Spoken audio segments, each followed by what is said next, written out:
Welcome to Searching for Answers, the program where we really dig into the Bible text and ask ourselves what it meant when it was originally written, what it means in our lives today. We're working our way through the Epistle to the Hebrews, a fascinating book in the New Testament, and we invite you to get your Bibles and get them opened up and ready to go here while we introduce ourselves. We'll roll up our sleeves and get right into it. On our panel this evening are Dr. Bernard Taylor, Old Testament scholar, Dr. William Johnson, New Testament scholar, Pastor Beverly Maravilla on the pastoral staff of the La Sierra University Church and Family Ministries, and Dr. Leo Ranzelin, a New Testament scholar. My name is John Jones, La Sierra University, and here we go. We are having recently worked through chapter 11, that famous chapter that everybody thinks of when they think of the Epistle to the Hebrews, with all of those great heroes and sheroes of faith. Now, chapter 12 turns around and in effect asks us, all right, where do we go from here? That's the question that we tackle now for our own lives as well as in the life of the early church. And Dr. Ranzelin, let me invite you to kind of get us into it a little bit here, and we'll see where it goes. Okay, reading the first 3 verses of chapter 12. Therefore, since we have so great a cloud of witnesses surrounding us, let us lay aside every weight and sin that entangles, and let us run with perseverance the race set before us, fixing our eyes on Jesus, the pioneer and perfecter of faith, who, for the joy set before him, endured the cross, despising the shame, and now sits at the right hand of the throne of God. For consider him who endured such hostility by sinners against himself, so that you may not grow weary and lose heart in your soul. So it's kind of our turn, so to speak, now, isn't it? But that's distinguished company in chapter 11 to join, isn't it? What are we to make of this? Well, for me, once again, we have another shift to exhortation, right? Yeah. And this author has alternated again and again between theological exposition and then exhortation and warning. And so here we go with a wonderful section of exhortation where there's a renewed call for endurance and faithfulness. Yeah. And he's looked at some heroes of faith in Israel's scriptures, and now the ultimate model for the pilgrimage of faith, of course, is Jesus Christ. And he has us reflect upon him. Now, when I come to this text, there's much stuff that has occurred that he has said about Jesus prior to this passage. And I think this author invites us to bring that to bear as we read this text. And for me, the prologue and what he has said about Jesus there, the exact imprint of God's essence, the radiance of his glory, the agent of God's creation, and then what he says in chapter 2, in bringing many sons and leading many sons, he says that God made Jesus perfect as the pioneer of their salvation through suffering. He was made perfect through obedience. I think those motifs I bring as I read through this because now, I think those are going to be really important for him to what he says about Jesus and how we need to be faithful. It's part of the genius of the way the literary effort that's gone into this, that we're expected to keep all of those themes in the back of our mind and bring them along cumulatively as we go. And I certainly was not exhaustive in all that he has said. Oh, yeah.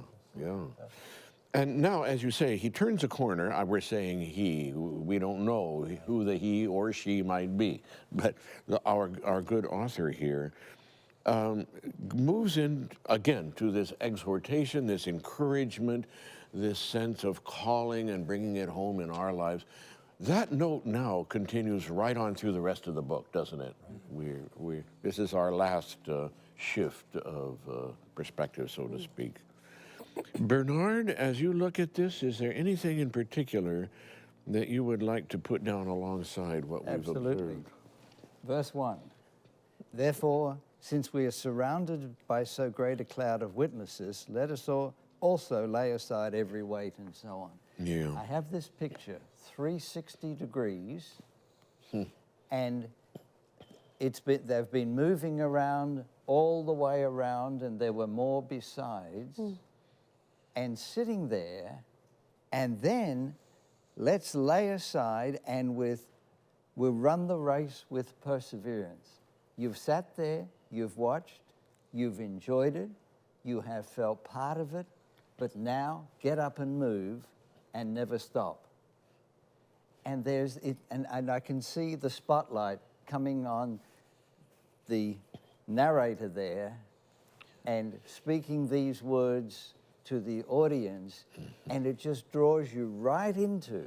So you can't just close the door and now we'll go on with it. And that was a great series of character references from the Old Testament, but it's all drawn together. It pulls us in. There's the therefore, there are implications of what you've heard, and now we have a great cloud of witnesses surrounding. This is surround sound. This is video all the way around. And let's run with perseverance the race that is set before us, looking to Jesus, the pioneer and perfection of our faith.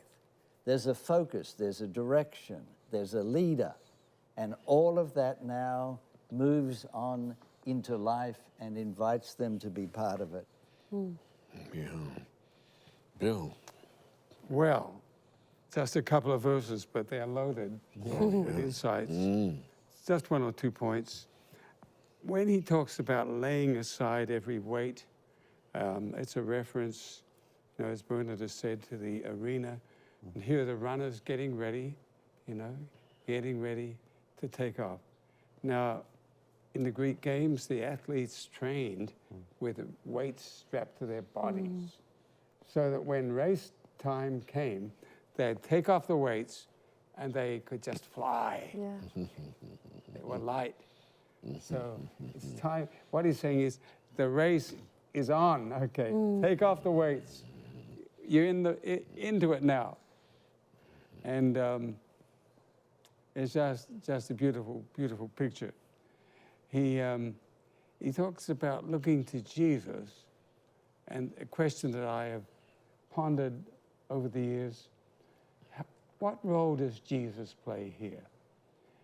Is the author calling us to do what Jesus did, or to trust in what he has done? And I think it is the latter, because throughout this book, Jesus is raised to a level that we can never attain to. He's the pioneer, he's the author. We trust in his work. But we have a race to run ourselves. That's the point. And there'll be hardship, and he's going to move on to that hardship area in just a few moments.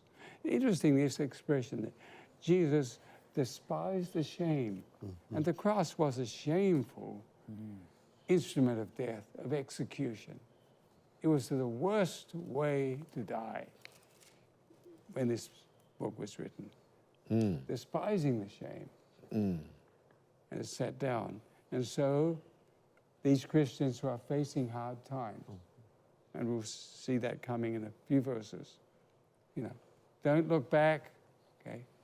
Don't give up. Don't even look around. Fix your eyes on Jesus. I love it. Yeah, that despising the shame rings a lot of bells for me personally, if you don't allow me a quick little personal reference. At the time when I was being examined prior to ordination to the gospel ministry, the main person leading out in that conversation was someone who belongs to a shame culture. That is to say, you wouldn't do, above all, your guiding motive in life is to avoid embarrassing the family or suffering shame in some way. That was the question he asked. He did not quote this verse, but he said, if you really take this step into the ministry, are you prepared to live with the misinterpretations that people will pass upon you. Now, this was in China, among Chinese people. Chinese people traditionally have not had a very high opinion of Western missionaries. There have been some exceptions, but by and large, they misinterpret and misunderstand. The question was, are you willing to share the shame that has been put off onto Christian gospel workers by my culture, my society, the shame-honor axis that Chinese people work by? That was one of the most thoughtful and penetrating questions I was asked. And I had to really think about it for a bit before I could try to give him a thoughtful and coherent answer. So yeah, if Jesus sets the pattern for us, we are called, in the Greek there, the verse 3, look, consider him. We've already been told in verse 2, look to him, now consider him. The word consider, I think you can help us on this, Bernard, means to look up. Is that right? With the analogisaste, it's the simple past. But with the prefix, it means consider him by looking up at him. Am I right on that? Yeah. So now, Beverly, where does that leave us? You know, I was thinking of what Dr. Bill said, and I was thinking, I mean, this metaphor for races, I think, is brilliant as it creates a really clear picture for all of us. I was thinking of two categories of runners that are often focused on. There's sprint runners who run very quickly, right? And then there are endurance runners. And I was struck by, this in verse 3, consider him who endured. And it's a lifelong process versus something that just happens in an instant, something that just happens quickly.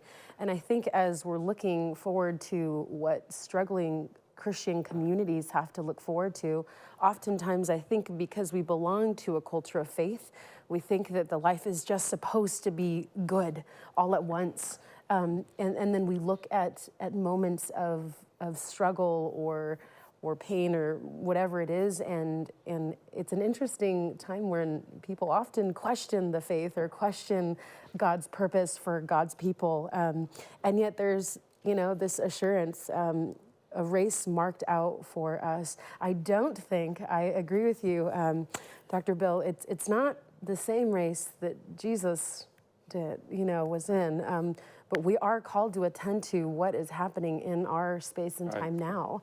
And it's not going to be quick. Rather, we're going to have to work up some endurance. Take a deep breath because we're going all out. It's a marathon. Yeah, marathon. right. So it is helpful, I think, that the word "consider" as we're looking at that word also is. It just struck me here in verse 2. Jesus endured the cross. In verse 3, he endured such hostility. Yeah. This idea of endurance. Yeah. We're in for the long haul. Again, verse 7, now the exhortation to us, endure the trials. So, this is the temptation that our author is worried about. It's not that we won't run fast enough. It's that we won't run far enough. Because you'll keep going, right. Yeah. Anything else? Some of our viewers will have the paragraph breaking at verse between 2 and 3, and some between 3 and 4. But anything else here in this paragraph? If I could add, when I come to this passage, I'm again struck by how this author comes out again and again and again. Two different models of perseverance. There's the negative model of, the Israelites had failed in the wilderness. They did not persevere and they failed. Don't do that. And now we've had countless positive models of persevering, enduring faith. And so I just wondered how he was deeply concerned with his fellow church folk, I guess, forsaking the faith, not following through, not enduring. And so it leads me to think, wow, it was a severe and serious problem that he was addressing here in his community of believers. It's a very modern passage, seems to me. Yeah. The stadium scene, the running scene is right out of our times. Yeah. And the message is absolutely true. We live in time. Time so fleeting, and yet it can be oppressive.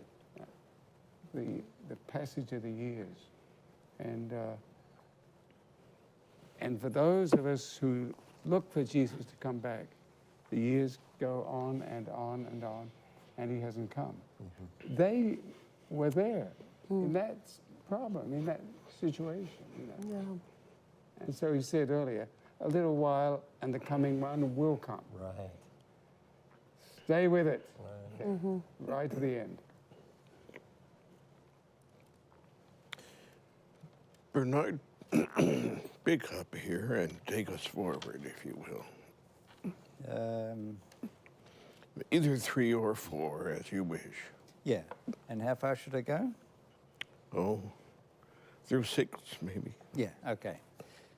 Consider him who endured such hostility against himself from sinners, so that you may not grow weary or lose heart. In your struggle against sin, you have not yet resisted to the point of shedding your blood, and you have forgotten the exhortation that addresses you as children. My child, do not regard lightly the discipline of the Lord, or lose heart when you are punished by him. For the Lord disciplines those whom he loves, and chastises every child whom he accepts.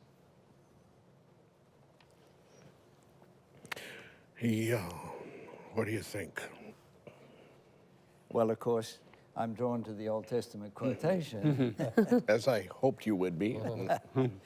And as I've given voice to earlier, I am really impressed with the sophisticated use of the Old Testament and the depth of knowledge that is evinced in the process.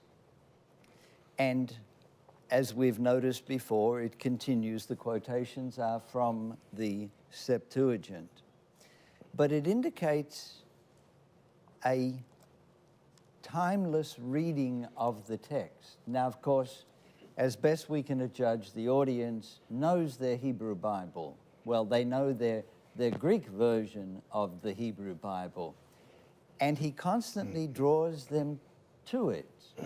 And to find, and this is from Proverbs 3, my child, this is not the sort of tone that we are accustomed to thinking of the Old Testament in. We don't think of father and child. But here is the language, do not regard lightly the discipline of the Lord. This is a difficult topic, but he sounds the voice from the Old Testament, from their own text, which must now haunt them because it's coming at them, if you will. They're hearing this in a different context and realizing that, whoa, if we go back, then in a sense we're despising what we're going to, because they have failed to endure and to continue in the path. They've lost heart. And discipline is part of the process of child training. And there's some evidence that the illegitimate child was not disciplined. If you're a child, you were disciplined. That was the trademark of a good parent, to do that. But hearing it come out of their own mouths from their Jewish writers or Israelite writers prior to the Jews, and it's been part of their text. And now the Christian apologists, the Christian preachers, the apostles are finding in this text a way to express it. And of course, one of the issues in the book of Acts and with early Christianity was the failure to attract Jews in the droves that they had anticipated would happen, because this was the fulfillment of their writing. And so the Christian church had to reckon with that. But however long from the time of Jesus until now, it can't be that long, but some very serious study has gone on. And it's sort of like Saul of Tarsus must have experienced in those few days from when he he saw the Lord on the road to Damascus, and when he was visited and baptized, seeing a new light shine through all of this literature that now takes on an entirely different hue. And here we are basking in the wisdom that is so clearly in evidence early on in the book of Proverbs. Yeah. Yeah. John, Please. I notice verse 4 in particular. Yeah. You have not yet resisted to Yeah. bloodshed. People have often taken that as a temporal reference in the history of the church. Maybe martyrdom had not yet emerged. Yeah. But it's coming. It's on coming. the horizon, yeah, It's not coming. yet. Yeah, right. Yeah, right. So this Yeah. gives us insight, into the background of this letter, this sermon. Tough times ahead. They had been through some hard times. Yes, it's already problematic, as we will see in the next few verses as we read ahead here. Yeah. Anything else on this figure of speech? The word in the original, to discipline, means essentially to paiduo is the verb, I suppose. To bring up, to somehow shape as a child, right? This kind of formation, I suppose, right? Yeah.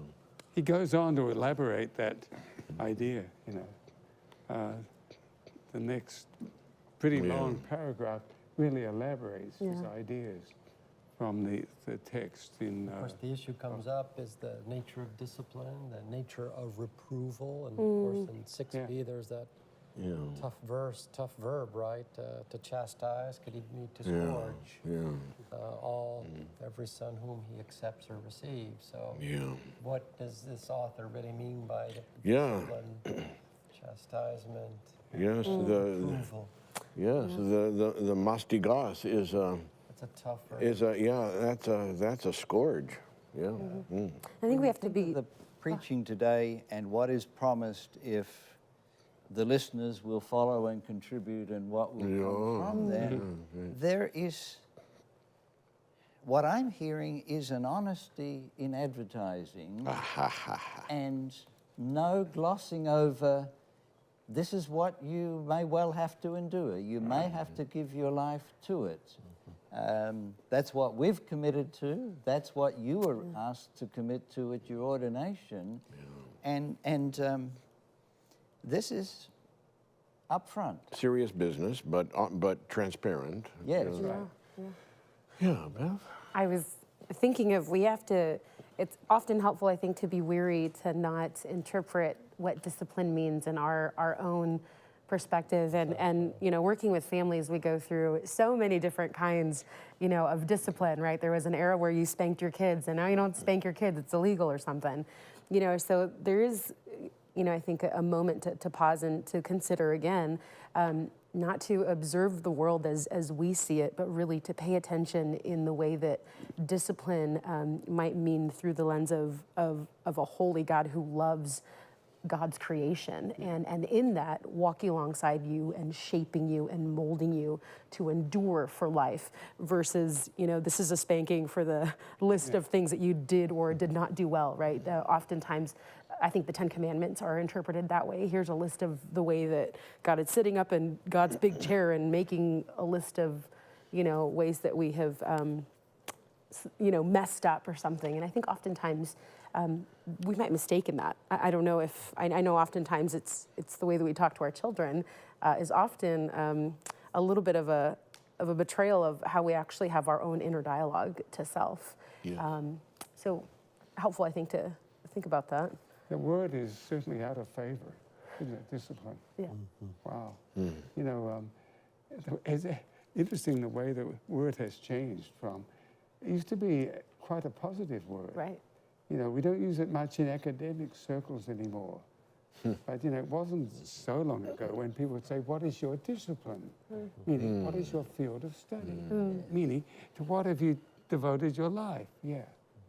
And so it's a very positive word. Okay? Today it is just, that positive sense is almost gone from people's thinking of the word. So here in verse 7, we will not read the whole paragraph right now, but in verse 7, the trials and tribulations that we are to endure is linked to the discipline. Here's the connection now. That's right. For the sake of, for the sake of your formation, that's another word we don't use, Right. but endure, bear up under it. Stick with it, huh? In a way, yeah? And remember, Jesus has been through this sort of thing. Yeah. Yeah. You know, keep your eyes fixed on him. Yeah. So the metaphor has shifted a bit from the athlete in the arena to the family domestic situation, but not entirely, because athletes have to endure some discipline, right? Discipline, yeah. And that's part of the picture, isn't it? Anything else that resonates for us here? What does this say to us? Well, John, I think we'll get at this aspect in our next session, but I do think we need to ponder and reflect the role of hardship and suffering and persecution have in shaping and molding character development. It seems to me this author wants to make that connection, and it's problematic because I don't think that God brings that, and yet I think if it does occur in the life of a believer, he is able to utilize it for redemptive purposes in one's pilgrimage. Preaching in our times is virtually silent on this type of reasoning. It is, because it's a preaching of, you know, and Bernard got onto it about do this, you know, everything will be so wonderful, we may get wealthy, and so on and so on. It's an easy gospel. It's the gospel of ease, which ultimately is false to life, because no one has it totally easy in life. Even people with lots of money, you know, tragedy comes, sickness comes, death comes. Yeah. This is a reality. And so, the Bible, the scriptures are very honest. They're true to life. Yeah, they are. That is right. Old Testament and New. That is true, isn't it? So here we are. We so often think of religion as an avenue for self-realization, self-expression. But here, it's more got to do with self-formation and shaping of our selfhood. And there's none of us who cannot find something to regret in our lives that religion helps us see and grow. We'll talk about this some more next time on Searching for Answers.